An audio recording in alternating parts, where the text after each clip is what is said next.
लाइमोनफोरनि थाखाय मोनसे गोजोनथाव खौरां क'क्राझार जिल्लानि सिङाव थानाय कसुगाव हाथाइसालिनि न'ब्लाङाव अदेबानि बडलेण्ड डेभेलपमेन्ट फाउन्डेसननि बानजायनायाव 25-26 आरो 27 खालारखालि सानथामनि हाबाफारि लानानै फिगरी फार्मिं एन्ड मेनेजमेन्ट मावबादा खुंनो आखायाव लादों। बेनिखायनो गोसो गुदुं सुबुंफोरा सोलोंथाइ लानो गोसोब्ला बे मावबादायाव बाहागो लाफैनो हागोन। लोगोसेयै आबुङै मिन्थिनो थाखाय थोंजोङै 9101063791 8876378411 7896218134 जानबुं अनजिमायाव खौरां लाहरनोबो सुबिदा होनाय जादों। गिबियावनो नोंथांमोननि बडलेण्ड बुब्लि चेनेलखौ जों बरायनानै लाग्रोबाय। दिनै जोङो BDF बडलेण्ड डेभेलपमेन्ट फाउन्डेसननि जानानै गाहाम हामलायथिखौ जों बावहरग्रोबाय। फैगौ एप्रिल दाननि 25, 26 आरो 27 सानथामनि हाबाफारि लानानै जोङो फिगारि ट्रेनिं आरो मेनेजमेन्टनि जों मोनसे ट्रेनिं लानो थांगासिनो। ट्रेनिंनि जेनाखि अपसन बे ट्रेनिंखौ जोङो अनलाइनावहाय जों माखासे लिंकफोर होनाय जादों आरो कल खालामनायनि गेजेरजोंबो नोंथांमोना बुकिं खालामहरनो हागोन। सिटआ जोबोद लिमिटेड आरो ट्रेनिंखौ लादों जों क'क्राझार जिल्लानि सिङाव थानाय कसुगाव, बेवहाय जोङो लादों। कसुगावनि बाजारनि कमिउनिटि हल, बेवहायनो ट्रेनिंआ जागोन। जों नोंथांमोननो माखासे जोंनि जानबुं नाम्बारखौ जों होनाय जागोन। नोंथांमोना बे जानबुं नाम्बारनि गेजेरजोंहाय कन्टेक्ट खालामनानै माखासे सिटफोरखौ बुकिं खालामनो हागोन आरोखि बे ट्रेनिंखौ लानो थाखाय।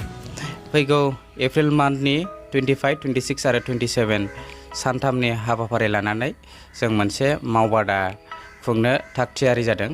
बे मावबादायाव जोङो स्पेसियेलि अमा फिसिनाय आरो मेनेजमेन्ट बेखौ जोङो फोरोंनाय जागोन। जोङो बर' हारियावहाय मेक्सिमाम आइजोफोरखौ जोङो नुनो मोनो अमाखौहाय गाव गावनि न'फ्रावनो फिखायो। नाथाय जोङो कमार्शियेल लेभेलावहाय जुदि जोङो थांनांगौब्ला बा कमार्शियेल लेभेलसिम बा हाथाइसिम बा मार्केटसिम जोङो थांनांगौबा जोंनो ट्रेनिंनि जोबोद प्रयजन। बे ट्रेनिंआवहाय जों गोबांथार रोखोमनि साइन्टिफिकलि मेथडजों जोङो फोरोंनाय जागोन जे मा समावहाय बेसेबां बिबांनि आदार होनांगौ आरो मा समावहाय मुलि होनांगौ बेफोरखौहाय जोंहा एक्सपार्ट ट्रेनारफ्रा जोंनि गेजेराव फैगोन आरो माखासे डाक्टारफोरखौबो जोङो लेंहरनाय जादों। बे डाक्टारफ्राबो बे ट्रेनिंआवहाय नुजाथिगोन।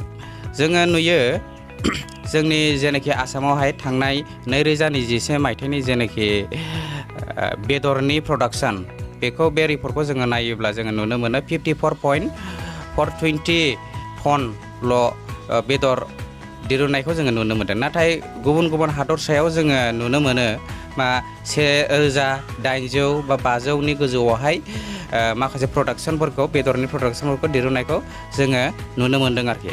दा जोङो नायोब्ला एन्टायार जोंनि नर्थ इस्टआवहाय अमा बेदरखौ बयबो जायो आरोखि मेक्सिमाम। दा बिनि गेजेराव जोंनि जेनाखि प्रडाक्सन बे प्रडाक्सना जोंहा जोबोद खम आरोखि। जों गुबुन बायजो हादरसानिफ्रायसो लाबोनानैहाय जोङो जोंनि माखासे माबाखौहाय जोङो सलायनो गोनां जानानै फैयो आरोखि। जोंनि जेनाखि आंखाल बेखौ सुफुंनांगौ जानानै फैयो आरोखि। ट्रेनिंनि जेनाखि अपसन बे ट्रेनिंखौ जोङो अनलाइनावहाय जों माखासे लिंकफोर होनाय जादों आरो कल खालामनायनि गेजेरजोंबो नोंथांमोना बुकिं खालामहरनो हागोन। सिटआ जोबोद लिमिटेड आरो ट्रेनिंखौ लादों जों क'क्राझार जिल्लानि सिङाव थानाय कसुगाव, बेवहाय जोङो लादों। कसुगावनि बाजारनि कमिउनिटि हल, बेवहायनो ट्रेनिंआ जागोन।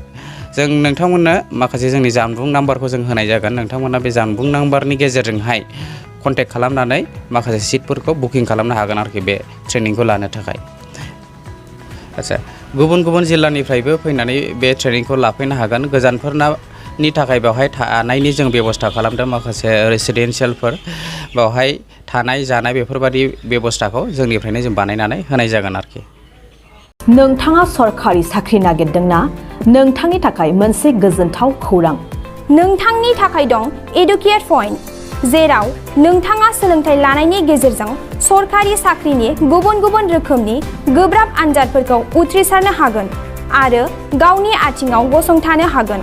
बे एडुकेट पइन्टआव नोंथांमोना SSC, bank PO, bank clerk, bank SO, UPSC, FSC, defence, railway, state, state, insurance, एएअ, एडिअ, एसिस्टेन्टजों लोगोसे स्टेट लेभेल जब आरो माखासे सरखारि साख्रिनि आनजादाव गोनांथि जानाय आयदाफोराव सोलोंथाइ लानो हागोन। मख'नो गोनांदि बे सोलोंसालियाव साख्रिनिल' नङा, बेयाव MBA आरो सैनिक स्कुल बायदियाव एडमिशननि थाखाय एन्ट्रेन्स होनो थाखायबो सोलोंथाइ लानो हागोन। बे सोलोंसालियाव गाहाम थाखो खथानि सुबिदा दं आरो सम मथे नोंथांनि सोलोंथाइखौ बे सोलोंसालियाव होनाय जागोन।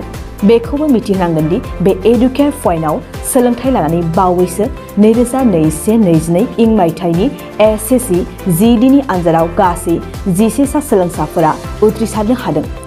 बारा नङा, गासै 15,000 रांजोंनो नोंथाङा बे सोलोंसालियाव 6 दानसिम सोलोंथाइखौ लानो हागोन। बे सोलोंसालिया क'क्राझार, बरपेटा र'ड, गवालपारा आरो बङाइगावआवबो दं। क'क्राझाराव सोलोंथाइ लानो गोसो गुदुं जानाय सुबुंफोरा 70020261333 9101536360 70020261333 9101536360